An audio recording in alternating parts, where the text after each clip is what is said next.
बच्चों स्वागत है आपका आपके अपने YouTube चैनल रोजगार भी सचिन पर। बच्चों आज मैथ्स की क्लास होगी और बहुत ही इम्पोर्टेंट क्लास होगी। मिक्स क्वेश्चन कराने वाला हूँ, सभी एग्जामों के लिए इम्पोर्टेंट क्लास है। आइए पहले सवाल की ओर। सभी विद्यार्थी पहला क्वेश्चन लिखेंगे बच्चों। आज का पहला क्वेश्चन लिखेंगे यदि दो संख्याओं का योग 36 और लेस है बच्चों 105 में से 3 संख्याएं ज्ञात करें।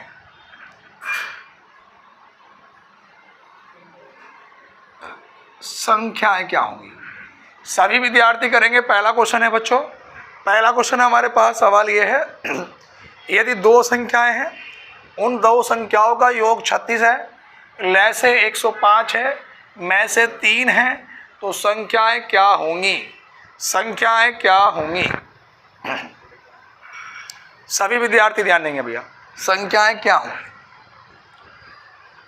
यहाँ पर ध्यान देंगे बच्चों। सभी विद्यार्थियों ने कॉपी कर लिया होगा क्वेश्चन, बड़ा अच्छा क्वेश्चन है, कई बार एग्जाम में आया है।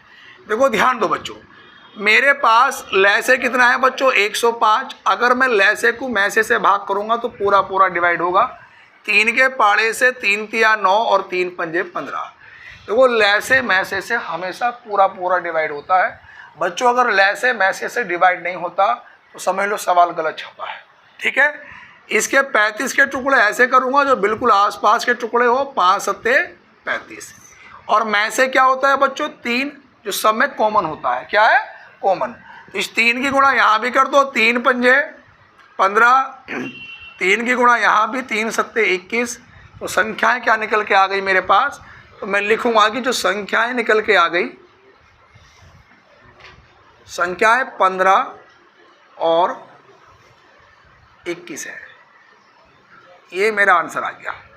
अब देखो अगर मैं 15 और 21 का योग करूंगा तो कितना निकल के आएगा? 36।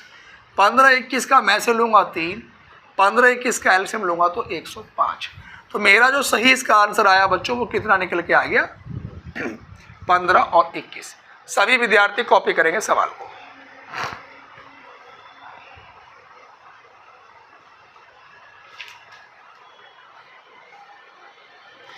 अगला क्वेश्चन लिखेंगे।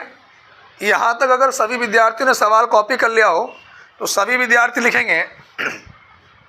कॉपी कर लिया सबने बच्चों? लिखें। क्वेश्चन नंबर 2 लिखेंगे आज का। लिखेंगे यदि दो संख्याओं का अनुपात 3:4। यदि दो संख्याओं का अनुपात 3:4 और उनका लैसे एलसीएम 120 हो तो संख्याओं का योग कितना होगा? संख्याओं का योग कितना होगा? उन संख्याओं का योग कितना होगा? सवाल में ये बता। बड़ा अच्छा सवाल है, दोबारा सुनेंगे। दो संख्याएं बच्चों, उन दो संख्याओं का अनुपात है 3:4, एलसीएम कितना है 120। तो मुझे संख्याओं का योग ज्ञात करना है बच्चों। अब ध्यान देंगे, लैसे क्या होता है? टोटल गुणनफल होता है सारा। तो 3 और 4 की गुणा करूंगा 12, तो मैं कहूँगा इस 12 यूनिट की वैल्यू कितने के बराबर है? 120 के। तो 1 यूनिट की वैल्यू 12 से भाग करूंगा, 12 धाई 120, 10 के बराबर। संख्याओं का अनुपात 3:4 है। अगर मैं पहली वाली संख्या निकालूंगा, जब 1 यूनिट की वैल्यू 10 है तो 3 की कितनी होगी बच्चों? 3 गुणा 10, तो कितनी निकल के आ गई? 30। मैं दूसरी वाली संख्या निकालूंगा बच्चों, जब 1 यूनिट की वैल्यू 10 है तो 4 की कितनी होगी? 4 गुणा 10, 4 दाई 40। हाँ या ना? बात क्लियर है? अब मुझे इन संख्याओं का योग पूछा है बच्चों। 30 और 40 का अगर मैं योग निकाल लूंगा तो कितना आएगा? 70। तो मेरा आंसर कितना होगा बच्चों? 70 है। कॉपी करते चले सभी विद्यार्थी।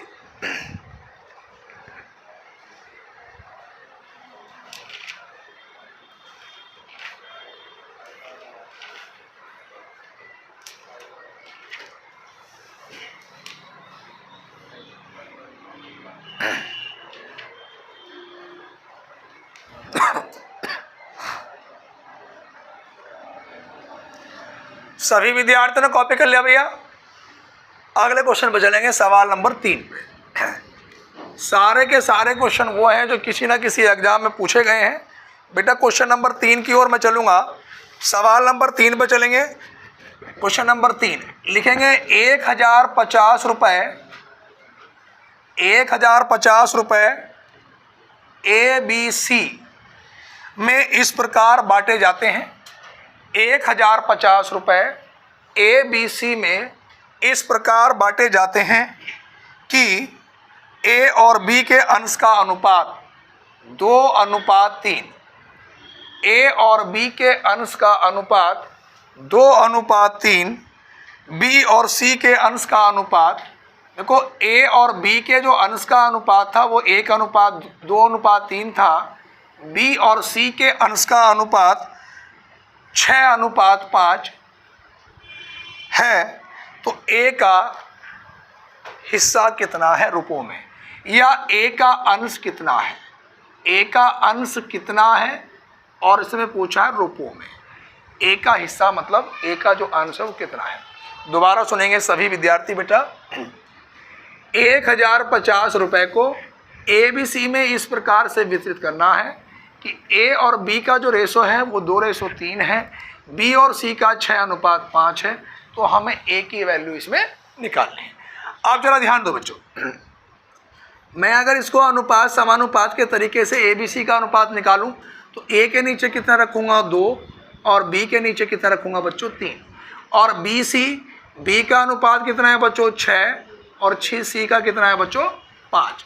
अब देखो ये वाली जगह मेरे पास खाली, इधर ये खाली है, तो जो पड़ोस वाली संख्या है वो रखी जाती है उसी लाइन में। तो यहाँ पर इसका पड़ोस का नंबर कितना है बच्चों 3 और इसके पड़ोस का नंबर कितना है 6। तो ये 2 छंग कितना हुआ 12 और 3 छंग 18 और 3 पंजे 15। अभी भी 3 के पाड़े से कट जाएगा बच्चों, 3 चौक 12 और 3 छंग 18 और 3 पंजे 15। तो A अनुपात B अनुपात C कितना आया 4:6:5। अब मुझसे क्या पूछा है भैया, A का हिस्सा पूछा है।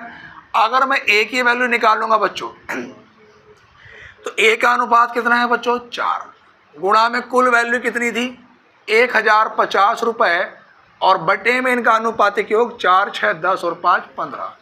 तो 15 के पाड़े से 15 सत्ते 105, तो 4 सत्ते 28। तो A की वैल्यू कितने रुपए निकल के आ गई 280 रुपये। कॉपी करें सभी विद्यार्थी, सभी विद्यार्थी जल्दी से कॉपी कर लें भैया।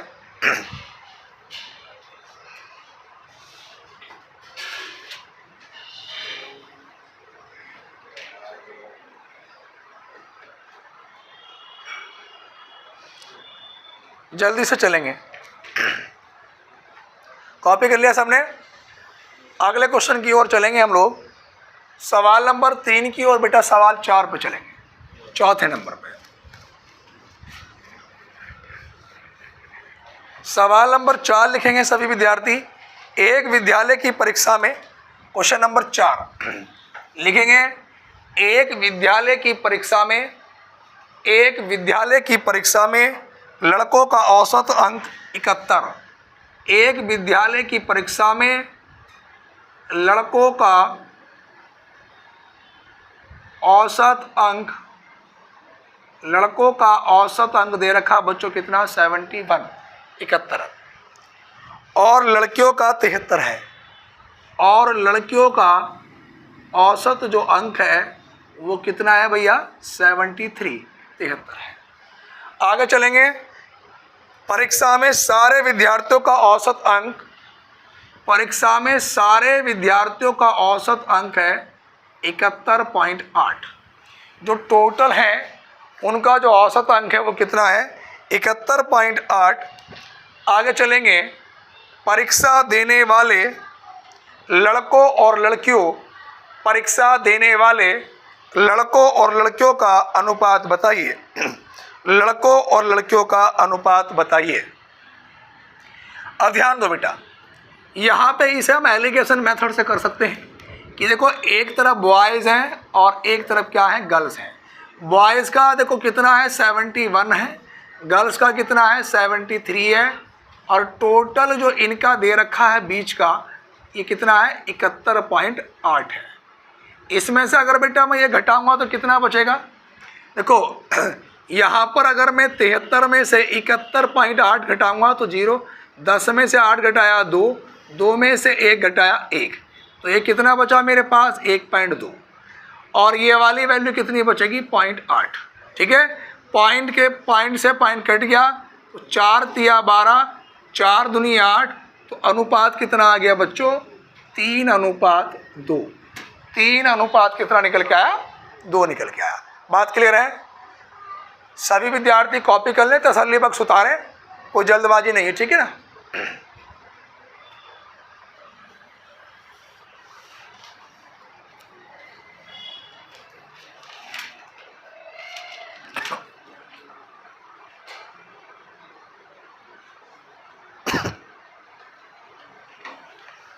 अगले क्वेश्चन पर चलेंगे बच्चों हम लोग। ये सभी विद्यार्थियों ने कॉपी कर लिया होगा। सवाल नंबर बच्चों 4 के बाद मैं क्वेश्चन नंबर चलूँगा 5 की ओर। आज का 5th नंबर का क्वेश्चन आप लोग लिखेंगे। सवाल नंबर 5 नंबर लिखेंगे कि 320 के 10% में लिखेंगे 320 के 10% में।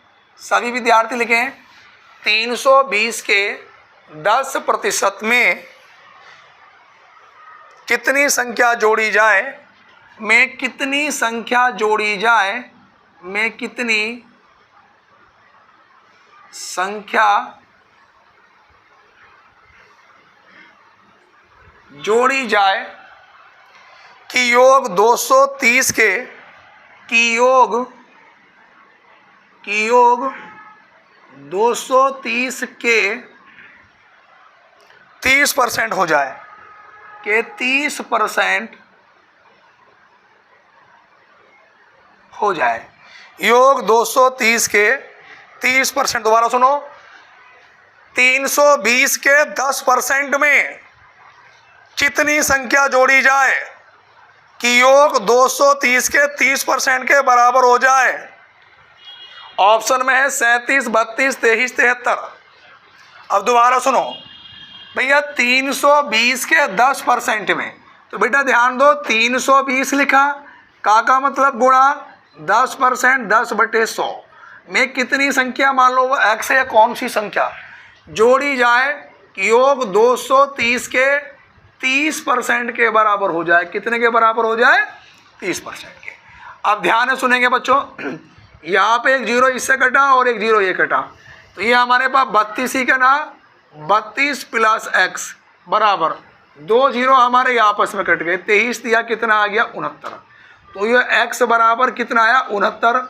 जब इधर जाएगा तो माइनस प्लस से माइनस हो जाएगा, तो ये हमारे पास 9 में से 2 घटाया तो कितना बचा भैया 7, और 6 में से 3 घटाया तो कितना बचा 3। तो हमारा आंसर कितना निकल के आएगा बच्चों 37। सभी विद्यार्थी कॉपी करें, सभी विद्यार्थी कॉपी करें भैया, कॉपी करते चलें।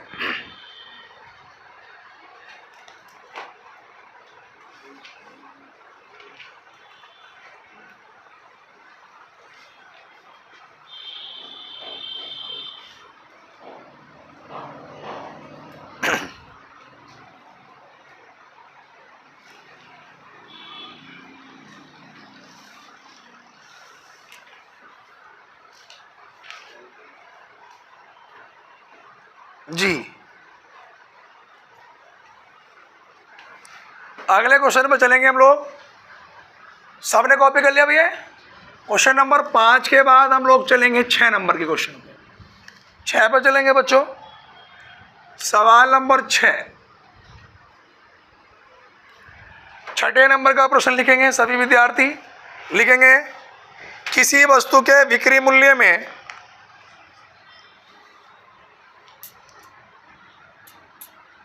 12% 12 रुपए की कमी से, किसी वस्तु के विक्रय मूल्य में 12 रुपए की कमी से, किसी वस्तु के विक्रय मूल्य में 12 रुपए की कमी से उसका 5%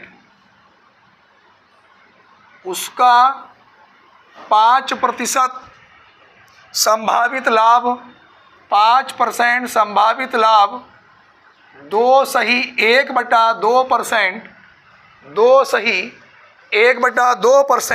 हानि में बदल जाएगा। 2 हानि में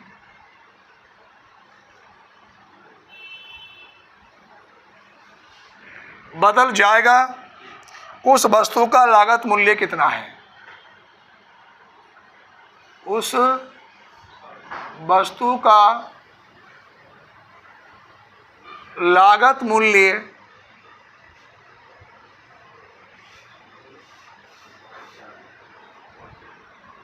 कितना है? बताइए, सीपी बताना भैया, कितने रुपए निकल गया? सही है, बिल्कुल राइट आंसर। अब ध्यान दो, मैंने आपको 2-3 बातें बताई थी कि अगर कहीं पर बच्चों लाभ होता है तो वो वैल्यू क्या हो जाती है? माइनस हो जाती है। अगर कहीं पर हानि होता है तो भी माइनस हो जाती है। अगर कहीं पर लाभ हानि होता है तो प्लस हो जाती है, और कहीं पर हानि और लाभ होता है, हानि और लाभ तो प्लस हो जाती है। और मैंने ये भी बताया था कि जो हमारे पास क्रय मूल्य है सीपी, वो हमेशा किस पे निकलता है? 100 पे निकलता है। तो यहाँ पर ध्यान दो, 5% का लाभ है और 2.5% की हानि है, तो दोनों आपस में क्या हो जाएंगे? जुड़ जाएंगे। लाभ हानि 5 और 2.5 कितने हो गए? 7.5। तो मैं कहूँगा 7.5% की जो वैल्यू है वो कितने के बराबर है? जो रुपए कम या अधिक मिले कितने के बराबर है? 12 के। सीपी किस पे निकलता है? 100 पे। तो मैं कहूँगा 12 गुणा 100 और बटे में, इस 7.5 का मतलब हो गया कितना बच्चों? 15/2। यही तो आ गया। तो इसका मतलब कितना आ गया बच्चों? 15/2। तो ये 15/2 का मतलब 2 ऊपर पहुँचेगा। और यहाँ पर मेरे पास 3 के पाड़े से 3 चौक 12, 3 पंजे 15 और 5 के पाड़े से 5 दूनी 10। तो ये कितना आया? 20 चौक 80 और 80 दूनी कितना है? 160 रुपये। तो मेरे पास जो सीपी निकल के आया बच्चों, वो कितना निकल के आ गया? 160 रुपये, 160। उतार लीजिएगा जल्दी सभी विद्यार्थी।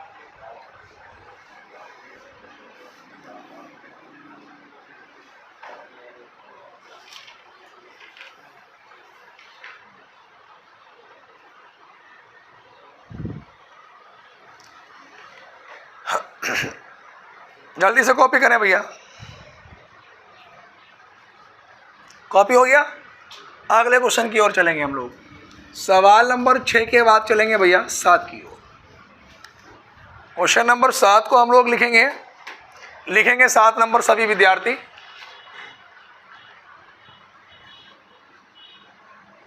सात नंबर का प्रश्न ये है, 1000 रुपए की धनराशि, लिखेंगे 1000 रुपए की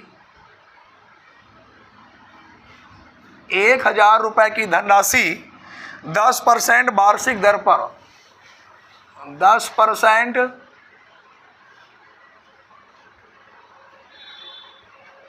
वार्षिक दर पर प्रतिवर्ष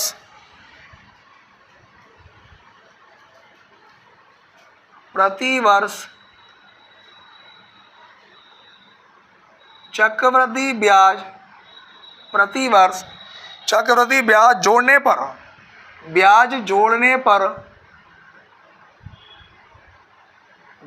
पर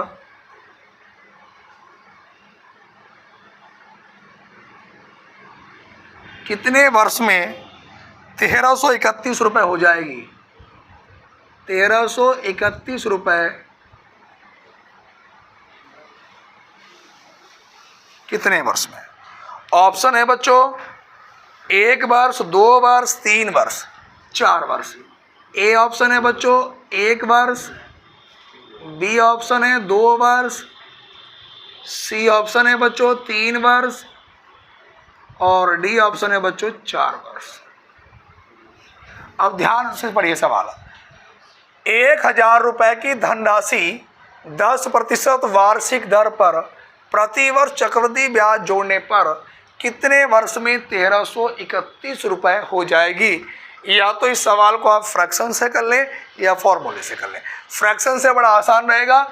मेरे पास कितनी है भैया दर 10%। तो देखो बच्चों 10% का मतलब 10 ही का ना 10 और 10 दाई 100, तो 10 से कितनी हो गई 11। अब देखो 10 से 11 हो गई, जबकि हमें लाना कितना है 1,000 और 1,331। तो अगर मैं 1 साल के लिए लूँ 10 से 11 तो होगा नहीं उत्तर। अगर मैं 2 वर्ष के लिए लूँ अगली बार 10 से 11 तो 10 ढाई 100, जबकि लाना कितना 1,000, तो ये वाला भी नहीं होगा। मैं तीसरे साल के लिए लूँ तो 10 से कितना 11, तो देखो 10 ढाई 100 ढाई 1,000 और 11 का घन कितना होता है बच्चों 1,331। तो 1,000 से कितनी हो गई 1,331, तो इसका मतलब कितने वर्ष है 3 वर्ष। बात समझ में आ गई। सभी विद्यार्थी कॉपी कर लें।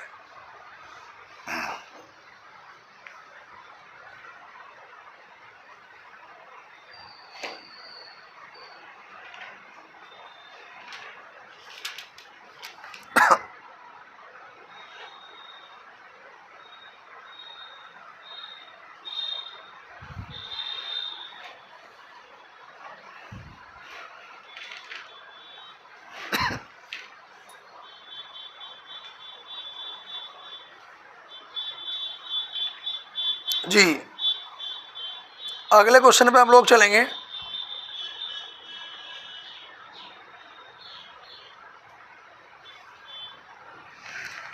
क्वेश्चन ये है बच्चों, उतार लिया सबने, कॉपी कर लिया। चलो सवाल नंबर 7 के बाद बच्चों क्वेश्चन नंबर हम 8 पे चलेंगे। 8 नंबर के क्वेश्चन पे लिखेंगे जरा 8 नंबर क्वेश्चन लिखेंगे। क्वेश्चन नंबर 8 लिखेंगे बच्चों।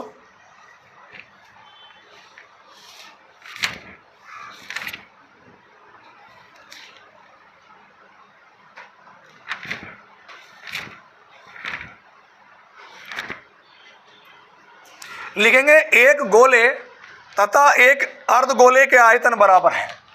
क्वेश्चन नंबर 8 ही है बच्चों, एक गोले तथा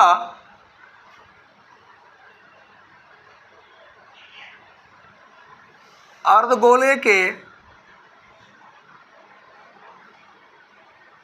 आयतन बराबर है। आयतन का मतलब है वॉल्यूम क्या है, इनके बराबर है। लिखेंगे उनकी त्रिज्याओं का अनुपात क्या होगा। उनकी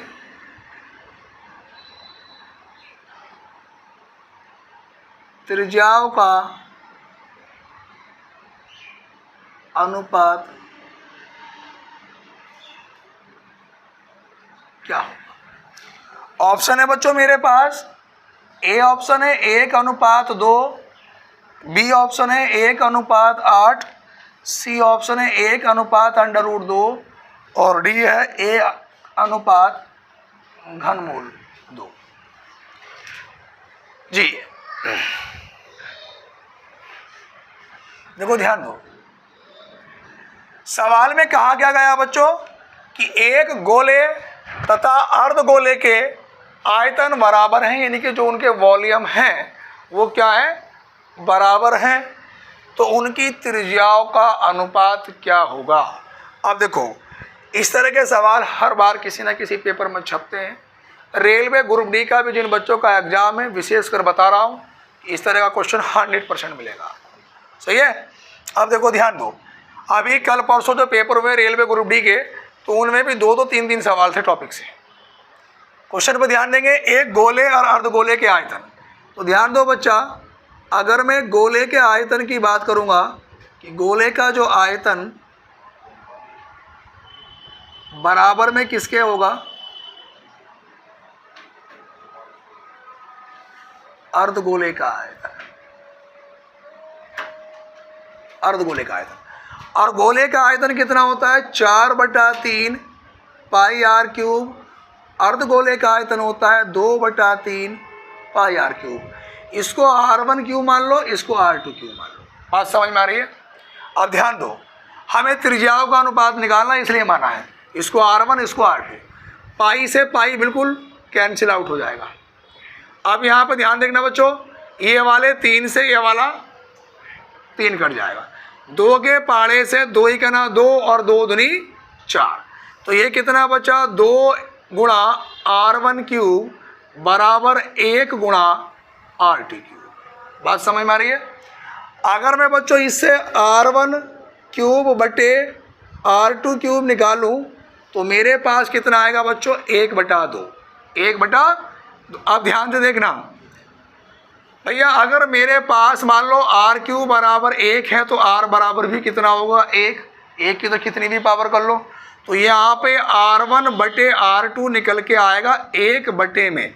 अगर ध्यान दो कहीं पर R क्यूब बराबर 2 है तो R बराबर कितना आएगा घनमूल 2, क्योंकि ये किसी का घन नहीं होता है, तो यहाँ पे कितना निकल के आएगा ये घनमूल कितना आ जाएगा 2। तो ऑप्शन नंबर कौन सा वाला सही है बच्चों? डी वाला। क्यों? अगर कहीं पर R की पावर 3 बराबर 8 है तो हम R बराबर क्या बोलते हैं 2, क्योंकि 8 किसका घन होता है 2 का। अगर कहीं पर R की पावर 3 बराबर 2 है तो R बराबर क्या बोलेंगे हम घनमूल 2, क्या बोलेंगे घनमूल 2। बात समझ में आ रही है बच्चों? अगले क्वेश्चन की ओर हम लोग चलेंगे।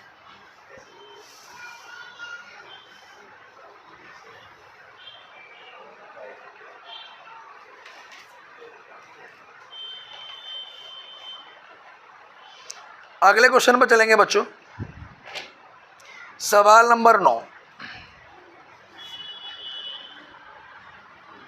कॉपी कर लिया भैया सभी विद्यार्थियों ने?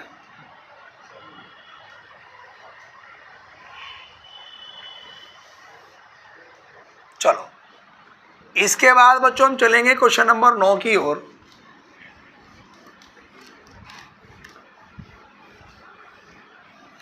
%100 मिलेगा रेलवे ग्रुप डी वालों के लिए इस तरह का सवाल।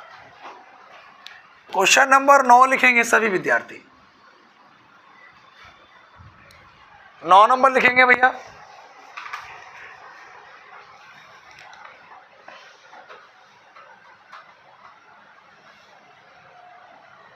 लिखेंगे 10% वार्षिक चक्रवृद्धि ब्याज पर, लिखेंगे 10% वार्षिक चक्रवृद्धि ब्याज पर 2000 रुपये 2000 रुपये कितने वर्ष में 2000 रुपये कितने वर्ष में 2420 रुपये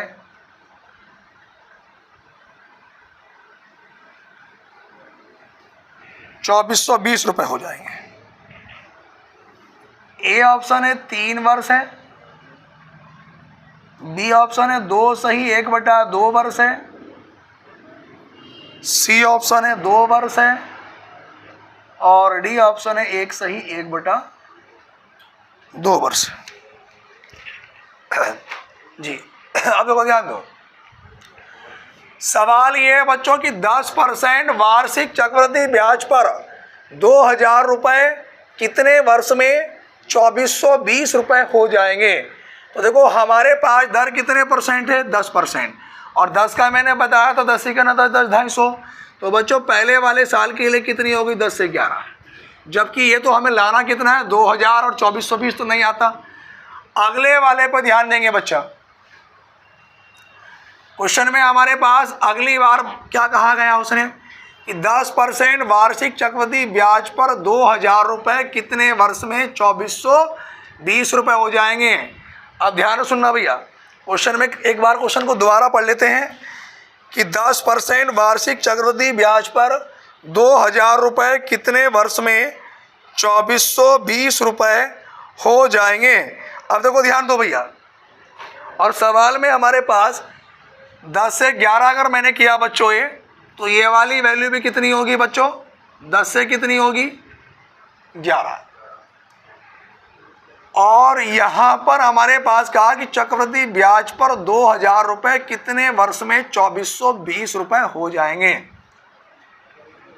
तो यहाँ पर जबकि वार्षिक है ब्याज, तो अगर मैं 10% की फ्रैक्शन निकालूँ 10/100, 10 ही कहना 10, 10 दाई 100, 10 से 11 सही है बिल्कुल, 10 से 11, 10 से 11। इसने टोटल राशि कौन सी दे दी, अरे कितने वर्ष में 2420 रुपये हो जाएंगे। तो ये बाद का अमाउंट यानी कि मिश्रधन दे दिया उसने। ये वाली जो वैल्यू है चक्रवृद्धि मिश्रधन दे दी उसने। क्या दे दी, चक्रवृद्धि मिश्रधन। तो मेरी बात सुनो बेटा, अगर मैं 2 साल विकल्प के हिसाब से मानूँ 10 दाई 100 और 11 का वर्ग कितना 121। तो अभी चेक करके देख लेते हैं, अगर मैं 100 यूनिट की वैल्यू 2000 के बराबर मानूँ तो 1 यूनिट की वैल्यू 100 दूनी कितना 220 के बराबर आ गई। किसके बराबर आ गई, अगर मैं 20 की गुणा यहाँ पे कर दूंगा तो 100 दूनी कितना हो गया 200, तो 2000 निकल के आ गया। और 20 की गुणा अगर मैं यहाँ पे करूँगा तो 0, 2 ही कहना 2 और 2 दूनी 4, 2 ही कहना 2, 2420 रुपये। तो इसका मतलब 2 साल बिल्कुल ठीक आंसर है। 2 साल क्या है भैया, बिल्कुल सही आंसर है। ये आप फॉर्मूले से कर सकते हैं, कौन से वाले से, इससे कर लेना कि A बराबर P इंटू 1 प्लस R/100 और उसकी पावर कितनी T। बात क्लियर हो गई, उससे भी आप लोग इसको कर सकते हो। कॉपी कर लो भैया, और ये वाली किताब दी। अगले क्वेश्चन पर चलेंगे यहां से भैया, इसके बाद हम अगले क्वेश्चन पर चलेंगे बेटा। सभी विद्यार्थी कॉपी कर लीजिए जल्दी से।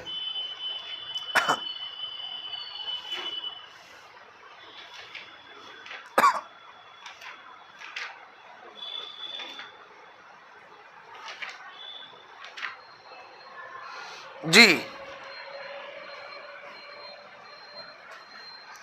इसके बाद अगला क्वेश्चन लिखेंगे सवाल नंबर 9 के बाद। सबने कॉपी कर लिया बच्चों? बच्चों की बड़ी कंप्लेन थी कि सर क्वेश्चन लिखने के बाद थोड़ा समय दिया करो उतारने के लिए, ये एकदम खड़े हो जाते हैं। मत चलो भाई, ठीक है। वो तो ये है कि यूट्यूब पे जब पड़ी रहती है तो कितनी बार देख लो इसको। अगले क्वेश्चन पे चलेंगे। सवाल नंबर भैया 10 पे हम लोग चलेंगे।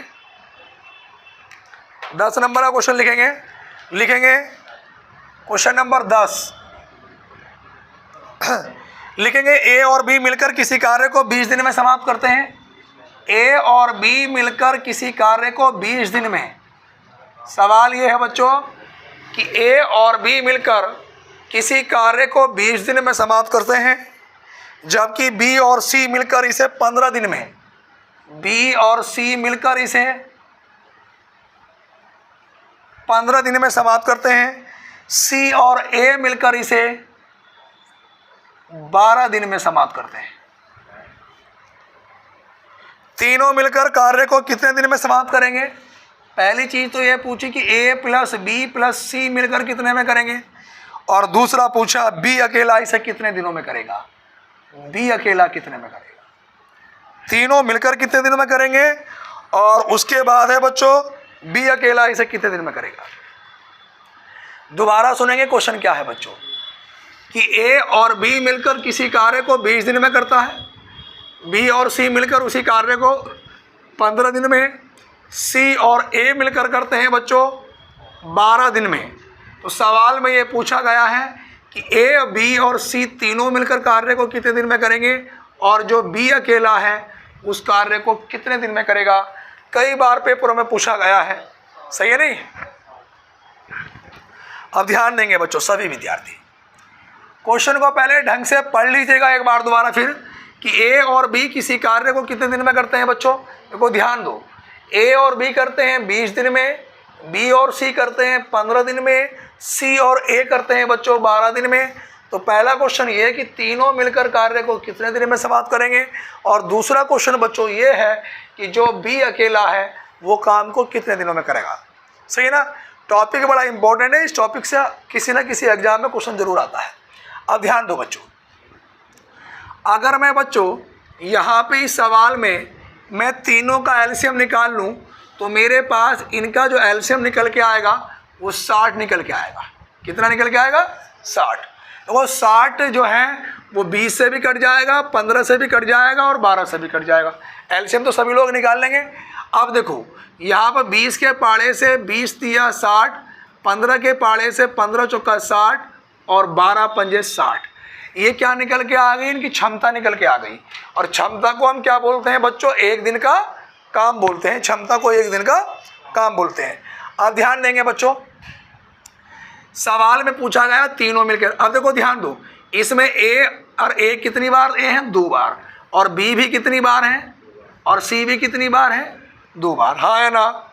अब ध्यान दो बच्चों, यहाँ पर अगर मैं बात करूँगा, देखो अगर मैं इसमें 2 कॉमन ले लूँ तो यहाँ पर मेरे पास a प्लस बी प्लस सी आएगा या नहीं आएगा? क्योंकि जब जोड़ूंगा 2a plus 2b plus 2c होगा। बात क्लियर है? और जो क्षमता है 3 और 4 7 और 5 कितनी आ गई? 12। तो 2 के पाड़े से बेटा कितनी बार जाएगी? 6 बार। तो मैं कहूँगा कि a प्लस बी प्लस सी की जो क्षमता है वो कितनी है? 6 है। और अकेली a और b की क्षमता कितनी थी भैया? 3 थी या नहीं थी? जब a b c की क्षमता, a और b की क्षमता कितनी थी भैया? 3 है थी। और तीनों की मिलाकर कितनी? 6। तो c की भी कितनी होगी भैया? 3 होगी या नहीं होगी? हाँ है ना? अब देखो यहाँ पे c की क्षमता हमने कितनी रख दी? 3। जब b और c की मिलाकर कितनी? 4 है। अकेली c की 3 आ गई तो b की कितनी होगी? 1। अब ध्यान दो, यहाँ पर b की 1 रख दो। a और b की क्षमता कितनी थी? 3। तो 1 में कितना जोड़ू? 3 हो जाए 2। तो a की क्षमता कितनी आ गई? 2। अब देखो यहाँ पे c के ऊपर 3 रख दो और a के ऊपर कितना? 2। तो 3 और 2 5 आया नहीं आया? बात क्लियर है? पहली बात तो ये है सवाल में कि तीनों मिलकर पूछा है, तो भैया टोटल काम कितना था? 60। सही है? तो तीनों मिलकर करेंगे। वैसे यहीं से निकाल लो कि 3 और 4 7 और 5, 12 से अगर मैं भाग करूँगा तो 12 पंजे 60। लेकिन गुणा कितने से होगी? 2 से। क्यों? 5 दूनी 10। 2 से गुणा इसलिए होगी बेटा क्योंकि प्रत्येक डबल बार है। प्रत्येक क्या है? डबल बार। तो अगर मैं तीनों की बात करूं तो तीनों का आंसर कितना निकल के आ गया? 10। अगर मैं अकेले बात करूं किसकी? बी की, तो टोटल काम कितना है बेटा? 60। और बी की क्षमता कितनी निकल गई हमारे पास? 1। तो 60 को 1 से भाग करूंगा तो कितने दिन निकल के आएंगे? 60 दिन। दोनों आंसर निकल के आ गए। बात क्लियर हो गई? या सीधा सीधे जो बात है भाई साहब, ए बी सी की क्षमता कितनी थी? 6। अगर तुम्हें ऐसा नहीं करना, ए बी सी की क्षमता कितनी आई? तीनों का पूछा है तो 60 को 6 से भाग करा तो कितने दिन निकल के आ गए? डायरेक्टली उत्तर आएगा 10 दिन। बात क्लियर हो गई? और अगर मुझसे बी का पूछा है, टोटल काम कितना है? 60। और बी की क्षमता कितनी है बच्चों? 1। तो कितने दिन आ गए? 60 दिन। दोनों सवाल के आंसर आ गए। बात क्लियर है? कॉपी कर लें सभी विद्यार्थी। बड़ा अच्छा क्वेश्चन था।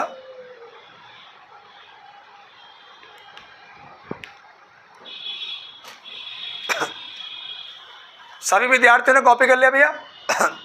अगले क्वेश्चन की ओर हम लोग चलेंगे। सवाल नंबर 10 के बाद हम लोग चलेंगे बच्चों 11 नंबर के क्वेश्चन पे। 11 नंबर के क्वेश्चन पे हम लोग चलेंगे बच्चों। लिखेंगे जरा,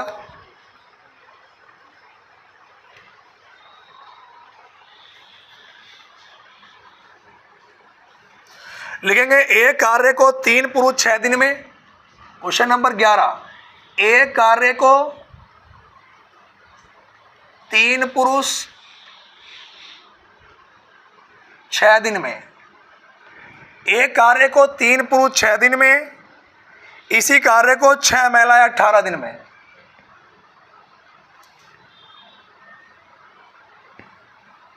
छह महिलाएं 18 दिन में पूरा कर सकती हैं। 18 दिन में पूरा कर सकती हैं। इस कार्य को 2 पुरुष, इस कार्य को 2 पुरुष और 12 महिलाएं, 2 पुरुष और 12 महिलाएं कितने दिन में समाप्त कर सकेंगी? ऑप्शन लिख लो जो बच्चे लिखना चाह रहे हैं। ए ऑप्शन है 3 दिन, बी ऑप्शन है 2 सही 1/4 दिन, सी ऑप्शन है 2 सही 1/2 दिन और डी ऑप्शन है 5 दिन। सही है? अब ध्यान देंगे बच्चों, यहां पर ध्यान देंगे बच्चों, 3 पुरुष एक कार्य को 6 दिन में समाप्त कर सकते हैं, जबकि 6 महिलाएं इसे 18 दिन में समाप्त कर सकती हैं। अब ध्यान देंगे बच्चों, क्वेश्चन में क्या कहा गया था कि 3 पुरुष जो हैं वो तो कर रहे हैं कितने दिन में भैया, 6 दिन में। 3 पुरुष 6 दिन में और 6 महिलाएं कितने दिन में थी भैया, 18 दिन में। ये 6 दिन में थे और ये कितने दिन में थी भैया, 18 दिन में। अगर मैं इन दोनों का एलसीएम ले लूं तो मेरे पास एलसीएम कितना निकल के आएगा, 18 निकल के आएगा। 6 के पहाड़े से 6 18 और 18 का ना 18। दोबारा सुने, मतलब सवाल को इच्छा ऐसे जमा लो कि 3 पुरुष है, 3 मैन, उस कार्य को कितने दिन में कर रहे हैं, 6 दिन में। 6 महिलाएं हैं, 6 वुमेन, कितने दिन में कर रही हैं भैया, 18 दिन में। दोनों का एलसीएम लिया 18, इसकी क्षमता 6 18 और ये 18 का ना 18। बात क्लियर हो रही है। अब ध्यान दो भैया, 3 आदमी की काम की जो क्षमता एक दिन में कितनी हो गई, 3 हो गई। तो मैं कहूँगा 3 आदमी की क्षमता कितनी हो गई, 3। तो 1 आदमी की क्षमता कितनी होगी, 1 होगी या नहीं होगी, हाँ या ना, जब आप 3 को 3 से भाग करेंगे। उसी प्रकार ये 6 वुमेन की जो वैल्यू है वो किसके बराबर आएगी, 1 के। तो यहाँ पर 1 वुमेन की वैल्यू किसके बराबर आएगी, 1/6 के, क्षमता निकल के आ गई। बात क्लियर है। अब सवाल में मेरे पास पूछा क्या गया बच्चों कि 2 पुरुष और 12 महिलाएं। तो देखो 2 पुरुष, 1 पुरुष की वैल्यू कितनी निकल गई, 1, तो 1 रख दी, प्लस 12 गुणा 1 महिला की वैल्यू कितनी है, 1/6। 6 के पहाड़े से 6 दूनी 12, तो 2 ही का ना 2, प्लस 2 ही का ना 2, तो कितना आ गई, 4। यानी कि 2 पुरुष और 12 महिलाओं की जो क्षमता है वो क्षमता कितनी निकल के आ गई, 4। और टोटल वर्क कितना था, 18, और करना किसकी क्षमता से है, 4 की क्षमता से। तो हमारे पास 2 के पहाड़े से 2 नम 18, 2 दूनी 4, तो 9/2 का मतलब हो गया 4 सही 1/2 दिन, 4.5 दिन। तो एक ऑप्शन था इसमें, इनमें से कोई नहीं, नन ऑफ दीज। सही है भैया। आगे चलेंगे।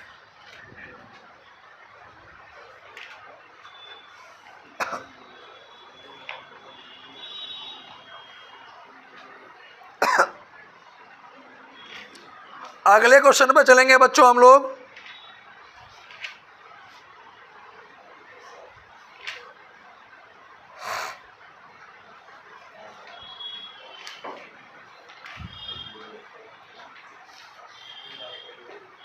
जी कॉपी कर लिया भैया सब बच्चों ने। सवाल नंबर 11 के बाद हम लोग चलेंगे क्वेश्चन नंबर 12 पे। आज के 12 नंबर के क्वेश्चन पे बस 1-2 क्वेश्चन और कराने हैं बच्चों, सही है। सवाल नंबर 12 पे हम लोग चलेंगे। 12 नंबर पे ध्यान देंगे बच्चों, लिखेंगे जरा क्वेश्चन को।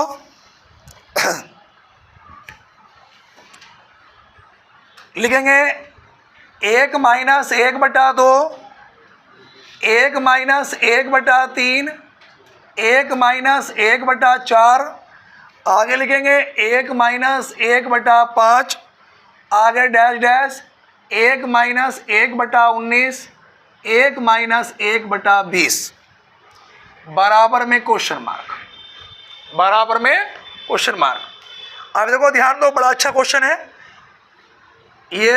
इस तरह के सवाल पेपर में बड़े आ रहे हैं आजकल। अब देखो ध्यान दो बच्चों, सवाल ये है कि 1 - 1/2, 1 - 1/3, 1 - 1/4, 1 - 1/5, आगे 1 डैश डैश 1 - 1/19 और 1 - 1/20। अब देखो ध्यान दो, क्वेश्चन को दोबारा से फिर चेक कर लेते हैं भैया। ये हमारे पास क्वेश्चन है। अब देखो ध्यान दो, देखो यहाँ पे 2 ही का ना 2 में से 1 घटाया तो बच्चों कितना आया, 1/2। गुणा का चिन्ह लगाएंगे। 3 ही का ना 3 में से 1 घटाया 2/3, गुणा 4 ही का ना 4 में से 1 घटाया 3/4, फिर 5 ही का ना 5 में से 1 घटाया 4/5। और बच्चों इस डैश डैश का मतलब क्या है कि ये 5 के बाद 6 से लेकर 18 तक ऐसे लिखे हुए हैं। फिर 19 ही का ना 19 में से 1 घटाया 18/19, गुणा 20 ही का ना 20 में से 1 घटाया 19/20।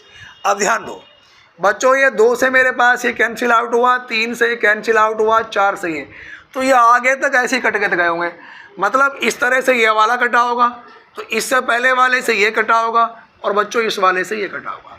तो यहाँ पर कौन सी संख्या बची शुरू की 1, तो यहाँ पे नीचे कौन सी बची 20।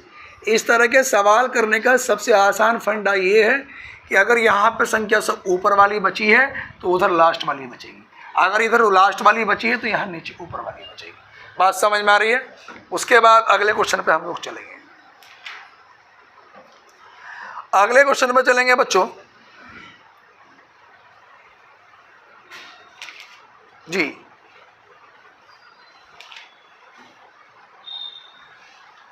लिखेंगे जरा। उसके बाद क्वेश्चन नंबर हम लोग चलेंगे 13 पर। 15 क्वेश्चन पूरे करने हैं बच्चों, केवल 15। क्वेश्चन नंबर 13 पे हम लोग चलेंगे, 13 नंबर के क्वेश्चन पे चलेंगे। लिखेंगे अगला क्वेश्चन, लिखेंगे सवाल नंबर 13। लिखेंगे जब एक गेंद कुछ ऊंचाई से गिरती है, सभी विद्यार्थी लिखेंगे जब एक गेंद कुछ ऊंचाई से गिरती है, जब एक गेंद कुछ ऊंचाई से गिरती है, अच्छा क्वेश्चन है, तो यह धरती से टकराकर, तो यह धरती से टकराकर 3/4 भाग तक उछलती है। 3/4 भाग तक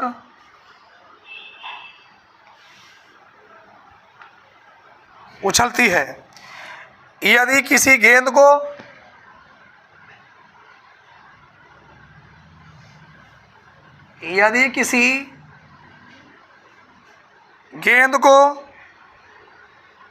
32 मीटर, यदि किसी गेंद को 32 मीटर ऊंचाई से गिराया जाए, 32 मीटर ऊंचाई से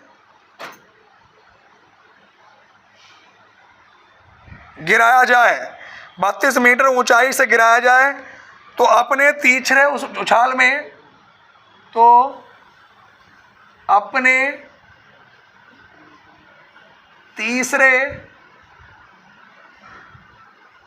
उछाल में यह कितनी ऊंचाई तय करेगी? यह कितनी ऊंचाई तय करेगी? ए ऑप्शन है बच्चों, लिखेंगे 13 मीटर। बी ऑप्शन है 13 सही 1/2 मीटर।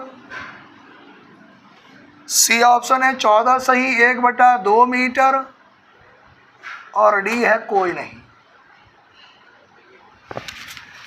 बड़ा अच्छा सवाल है, कई बार एसएससी के एग्जाम में पूछा गया सवाल है जी। सवाल पर ध्यान देंगे बच्चों। जब एक गेंद कुछ ऊंचाई से गिरती है तो यह धरती से टकराकर 3/4 भाग तक उछलती है। कितने भाग तक? 3/4। यदि किसी गेंद को 32 मीटर ऊंचाई से गिराया जाए तो अपने तीसरे उछाल में यह कितनी ऊंचाई तय करेगी? इसे करने के 2 तरीके हैं। पहला तो यह कि 32 का 3/4 निकालो, पहले वाले में जो निकल के आए फिर उसका 3/4 निकालोगे, फिर उसका 3/4। सबसे आसान तरीका यह है कि भैया 32 है, ये कितने 3/4 हिस्सा कितने उछाल तक, तीसरे तो पावर 3 कर दो, आंसर आ जाएगा। अलग अलग निकाल लो 3 बार तो उत्तर सेम आएगा। जितनी बार गया उतनी पावर कर दो। तो बच्चों 32 गुणा 3 की पावर 3 27 और 4 की पावर 3 64। 32 के पहाड़े से 32 दूनी 64, ये कितना आया 27/2। और 27/2 का मतलब 13 सही 1/2 मीटर। ऑप्शन नंबर कौन सा हो गया बच्चों? बी। बड़ा अच्छा क्वेश्चन था। आगे चलेंगे। इसके बाद सभी विद्यार्थी कॉपी करें। 15 क्वेश्चन मुझे आज कराने हैं बस।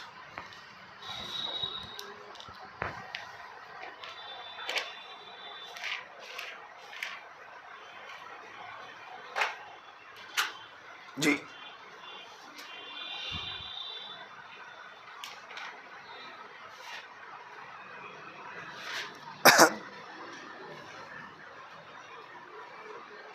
उसके बाद बच्चों सभी विद्यार्थियों ने क्वेश्चन कॉपी कर लिया होगा।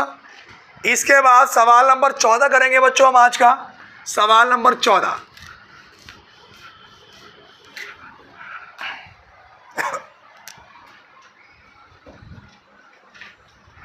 चौदह नंबर के प्रश्न को लिखेंगे बच्चों हम लोग। लिखेंगे अंडर रूट,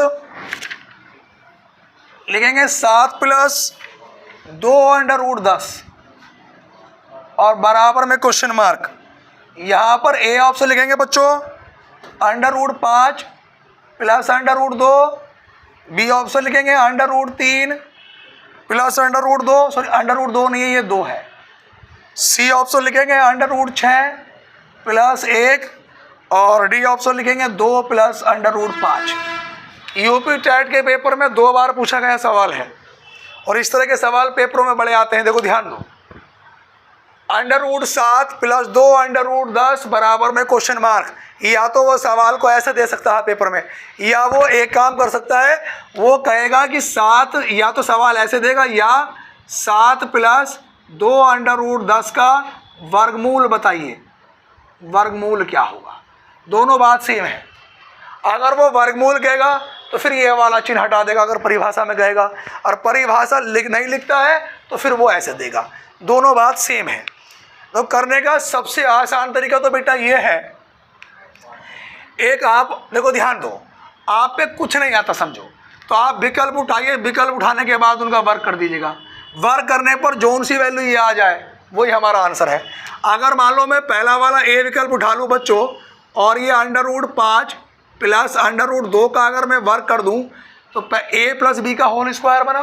तो पहले वाले पद का वर्ग अंडर रूट 5 का वर्ग 5 + अंडर रूट 2 का वर्ग 2 प्लस दोनों की गुणा का दुगना।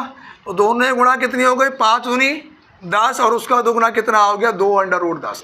5 और 2 7 + 2 अंडर रूट 10 और यही तो हमें निकालना था। इसका मतलब ऑप्शन नंबर पहला ठीक है मेरे पास। बात क्लियर हो गई। सबसे बेहतरीन सबसे सटीक तरीका है करने का है।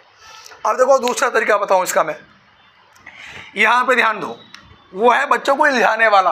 क्या है बच्चों को इल्झाने वाला।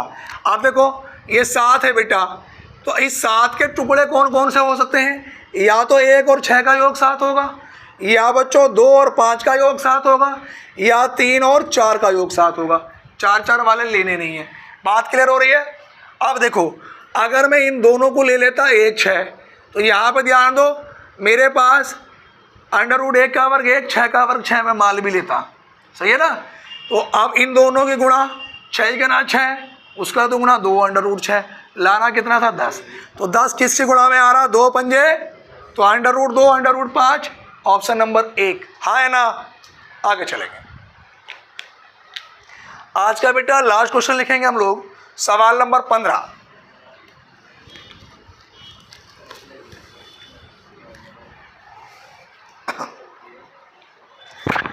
क्वेश्चन नंबर 15 लिखेंगे बच्चों।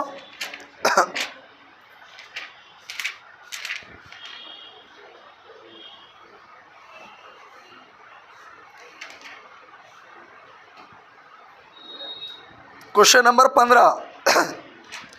15 लिखेंगे सभी विद्यार्थी। लिखेंगे जरा, क्वेश्चन नंबर 15 लिखेंगे। 5 संख्याओं का औसत 18 है। क्वेश्चन नंबर 15 लिखेंगे 5 संख्याओं का औसत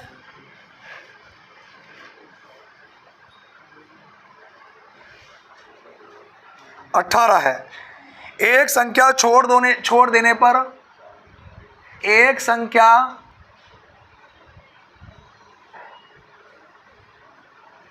छोड़ देने पर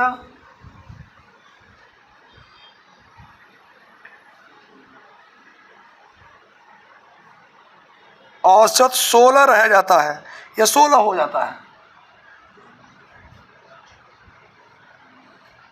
16 हो जाता है। छोड़ी गई संख्या क्या है?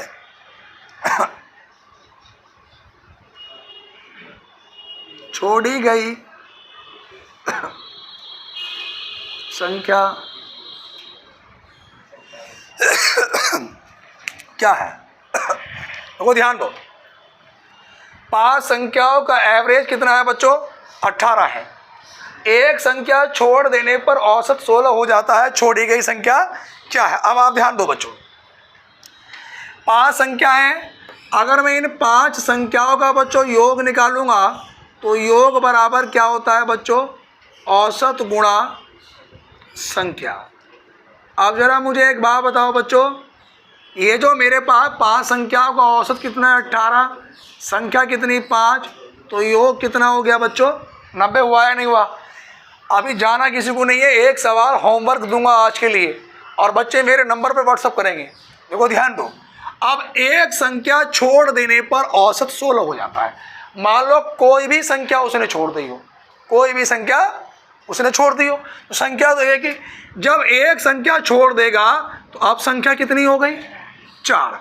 अगर मैं 4 का योग निकालूंगा औसत कितना हो जाता है? 16।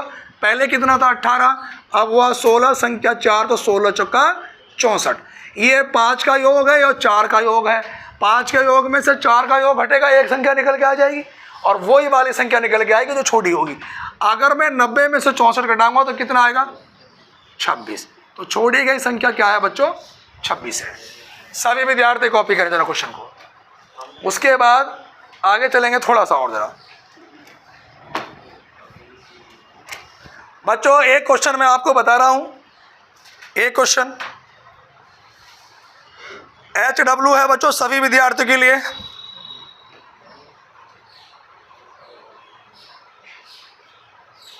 जी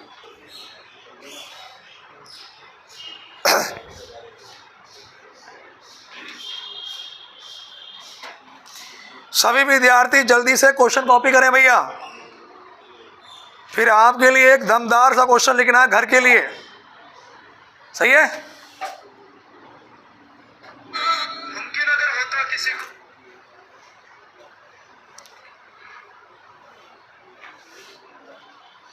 जी हाँ भैया, क्वेश्चन लिखेंगे बच्चों, घर के लिए लिखेंगे सब जल्दी से सभी विद्यार्थी क्वेश्चन। और बच्चों जितने भी विद्यार्थी यूट्यूब से पढ़ रहे हैं, नए बच्चे जुड़ रहे हैं, ये व्हाट्सअप नंबर है मेरा 9719300495। भैया सभी विद्यार्थी इसका आंसर मुझे इस नंबर पे भेजेंगे और किसी बच्चे से अगर नहीं होगा तो मुझे क्वेश्चन का फोटो खींच के भेजेगा, मैं उसको विद सॉल्यूशन भेजूंगा अंदर से, सही है? यहाँ पे क्वेश्चन ये है बच्चों कि हमें बताना है गलत संख्या कौन सी है।